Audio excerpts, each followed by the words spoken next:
नमस्कार। आज के वीडियो में आपका स्वागत है। हिंदी विषय के अंतर्गत व्याकरण का एक महत्वपूर्ण भाग संधि के बारे में इस वीडियो के माध्यम से आज हम अध्ययन करेंगे, जिसके अंतर्गत आज हम संधि का अर्थ, संधि की परिभाषा, संधि के प्रकार और संधि करने के नियम सीखेंगे। तो चलिए सबसे पहले हम जानते हैं संधि का क्या अर्थ होता है। संधि का अर्थ होता है मेल या जोड़। किस प्रकार से संधि में मेल या जोड़ की जाती है, सबसे पहले हम इसको सीखते हैं। तो ध्यान दीजिए, संधि का अर्थ होता है मेल या जोड़। जैसा कि मैंने आपको बताया, संधि में पहले शब्द का अंतिम वर्ण धन दूसरे शब्द का पहला वर्ण जब मिलते हैं तब वह संधि कहलाती है। देखते हैं हम किस प्रकार से पहले शब्द का अंतिम वर्ण और दूसरे शब्द का पहला वर्ण मेल किया जाता है। कहते हैं, एक शब्द लिखा मैं यहाँ पर पद और एक दूसरा शब्द लिखा मैं अर्थ। यदि हम दोनों का मेल करें या जोड़ करें तो यह जब दोनों शब्द जुड़ते हैं तो परिवर्तित होकर एक तीसरे शब्द का निर्माण करते हैं, जो होता है पदार्थ। यह पदार्थ शब्द का निर्माण संधि करने पर कैसे हुआ, यह देखते हैं हम। जैसा कि बताया गया है, पहले शब्द का अंतिम वर्ण है द। यह द एक व्यंजन वर्ण है। सारे व्यंजन वर्णों में अ जुड़ा हुआ होता है या किसी किसी में दूसरे व्यंजन भी जुड़े हुए होते हैं। तो इस द वर्ण में अ जुड़ा हुआ है। इस द में से मैंने अ को निकाला यहाँ पर। इस पद का बचा गया इधर पद, और ये अर्थ। पहला वर्ण है जो अ, यह स्वर वर्ण है। स्वर वर्ण अपने आप में परिपूर्ण होते हैं, उसमें कोई दूसरा वर्ण जुड़ा नहीं होता है। इस प्रकार यहाँ पर लिखा मैं अ, और इन दोनों अ का जब मेल होता है तो हो जाता है आ। ध्यान दीजिए, यहाँ इस अर्थ शब्द से मैंने अ इधर लिख दिया तो बचा क्या, अर्थक। अब हम इन तीनों का मेल करते हैं, देखते हैं। मेल करने का या संधि करने का एक नियम है। जब किसी स्वर अक्षर के पहले कोई व्यंजन आधे रूप में लिखा हो तब वह स्वर उस व्यंजन के साथ जुड़कर उसको पूर्ण बनाता है। इस प्रकार जोड़ने पर यह हो जाएगा पदा। धन के बाद जो यह बचा है इसको हम जैसा का तैसा लिख देते हैं। इस प्रकार से संधि करने पर शब्द बना पदार्थ। इन दोनों शब्दों के पहले और अंतिम वर्णों के मेल से जो शब्द बना पदार्थ, इस प्रकार से मेल होता है। अभी आप ध्यान दीजिए, संधि में वर्णों का मेल होता है। देखिए यहाँ पर वर्ण मिले, अक्षर मिले, वर्ण या अक्षर मिले, शब्द नहीं मिले हैं। वर्णों के द्वारा दोनों शब्द जोड़े गए हैं। इस प्रकार से पद और अर्थ दोनों के मेल से जो विकार उत्पन्न होकर या परिवर्तन होकर तीसरा शब्द बना हुआ है पदार्थ। अब हम देखते हैं संधि की परिभाषा। अभी आपको लगभग संधि की परिभाषा स्पष्ट हो चुकी होगी। मैं इसको आपको बताना चाहूंगा। संधि की परिभाषा वर्णों के मेल से उत्पन्न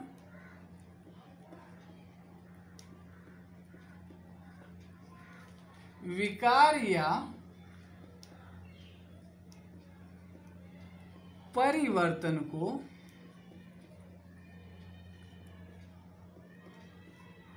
संधि कहते हैं।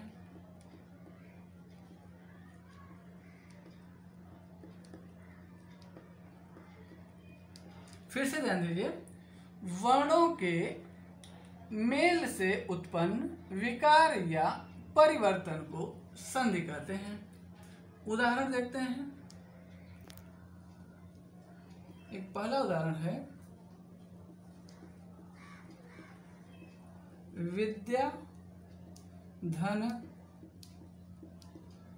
आलय, दोनों के मेल करने से विकार होकर या परिवर्तन होकर जो तीसरा शब्द बनता है वह होगा विद्यालय।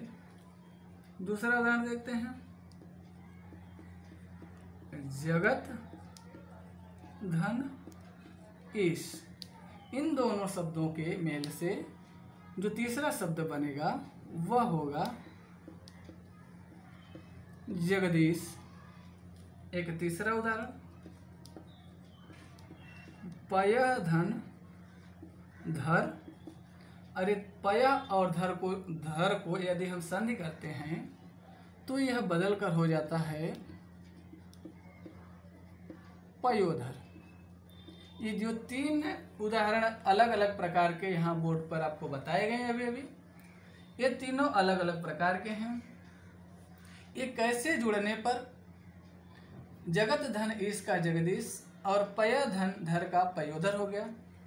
संधि के अलग अलग प्रकार को पढ़ते समय अलग अलग नियमों को हम सीखेंगे, जिसके अंतर्गत आपको ये सारी चीज़ें स्पष्ट रूप से बताई जाएंगी। तो चलिए अब हम आगे चलते हैं। संधि के प्रकार।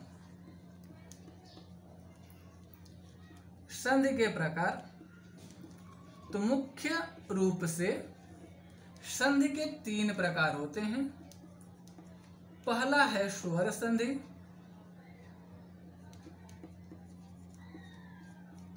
दूसरा व्यंजन संधि और तीसरा है विसर्ग संधि।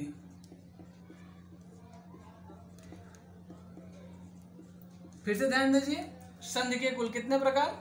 संधि के कुल तीन प्रकार, स्वर संधि, व्यंजन संधि और विसर्ग संधि। अब हम एक एक करके तीनों संधि के बारे में विस्तार से नियम के साथ जानते हैं। संधि का पहला प्रकार स्वर संधि। स्वर नाम से ही स्पष्ट है, स्वर मतलब स्वर अक्षर, संधि मतलब मेल। जब स्वर और स्वर अक्षरों का आपस में मेल हो तब वहां पर स्वर संधि होती है। परिभाषा देखिए, स्वर वर्णों के मेल से उत्पन्न विकार या परिवर्तन को स्वर संधि कहते हैं। फिर से ध्यान दीजिए, स्वर वर्णों के मेल से उत्पन्न विकार या परिवर्तन को स्वर संधि कहते हैं। तो आगे हम चलते हैं, स्वर संधि के उदाहरण देखते हैं। एक शब्द है विद्या, दूसरा शब्द आलय बराबर विद्यालय। यहां पर आप देखिए कि विद्या में आ की मात्रा लगी हुई है। यहां पर आपको दिख रहा है आलय का आ, दोनों धन के पहले भी आ, धन के बाद भी आ। इस प्रकार यह स्वर संधि होगी। ध्यान दीजिए, हमेशा स्वर संधि में धन के पहले जो शब्द लिखा रहेगा उसका आखिरी वर्ण जो होगा वह स्वर अक्षर होगा, और जो धन के बाद जो शब्द लिखा रहेगा उसका पहला वर्ण जो वो भी स्वर होगा। ऐसी स्थिति में जब स्वर स्वर का मेल होता है तब स्वर संधि होती है। तो चलिए आगे हम देखते हैं स्वर संधि के अलग अलग नियम को। तो सबसे पहले मैं आपको बताना चाहूंगा कि स्वर संधि में स्वर अक्षरों का मेल होता है। स्वर अक्षर हैं अ, आ, ई, उ, ऋषि, ए, ऐ, ओ, औ। ये जो अक्षर स्वर अक्षर लिखे आपको दिख रहे हैं, इन्हीं अक्षरों का या वर्णों का स्वर संधि में प्रयोग होता है। तो सबसे पहले हम देखेंगे ये जो सजाती वर्ण के जो तीन ग्रुप हैं या तीन समूह हैं, ये सजाती वर्ण के हैं। यह जो है अ, आ, ई, उ। इसको हम कहते हैं दीर्घ वर्ण, लघु वर्ण, और इसे कहते हैं दीर्घ वर्ण। इसी प्रकार यह लघु वर्ण, दीर्घ वर्ण, लघु वर्ण, दीर्घ वर्ण, इनका जब मेल होता है आपस में लघु और दीर्घ का, तो हमेशा जो हमें रिजल्ट प्राप्त होता है वह हमेशा दीर्घ ही होता है। ध्यान दीजिए, जब आ से मेल हो या अ से आ का मेल हो तो हमेशा वो आ होता है। इसी प्रकार धन के पहले जो शब्द लिखा रहेगा उसका आखिरी वर्ण छोटी ई या बड़ी ई में से कोई, और धन के बाद जो शब्द लिखा रहेगा उसका पहला वर्ण ई या ई में से कोई एक होता है। जब मेल होता है तो वह दीर्घ ही बनता है। उसी प्रकार उ का भी। चलिए हम देखते हैं एक एक करके। ध्यान दीजिए, अ या आ, धन, अ या आ बराबर आ। देखते हैं, अ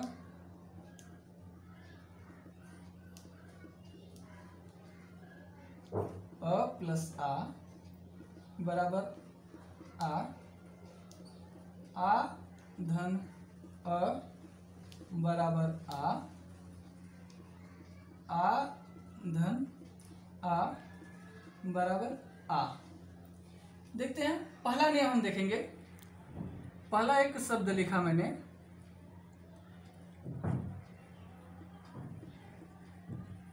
शब्द, दूसरा शब्द लिखा मैंने अर्थ। यहां पर देखिए द में अ, बताया मैंने आपको सभी व्यंजन में अ जुड़ा हुआ है।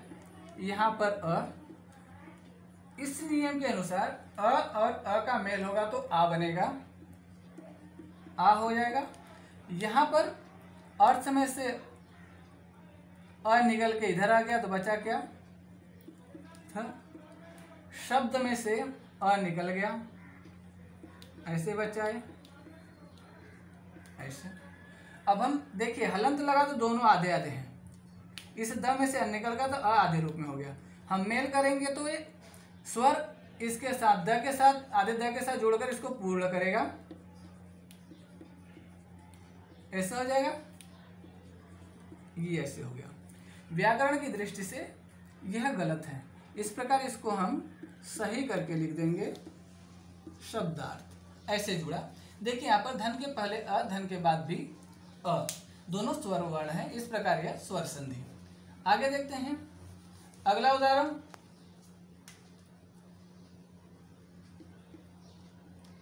कार्य, धन, आलय, यह में अ, इधर आ, दोनों जब मिले तो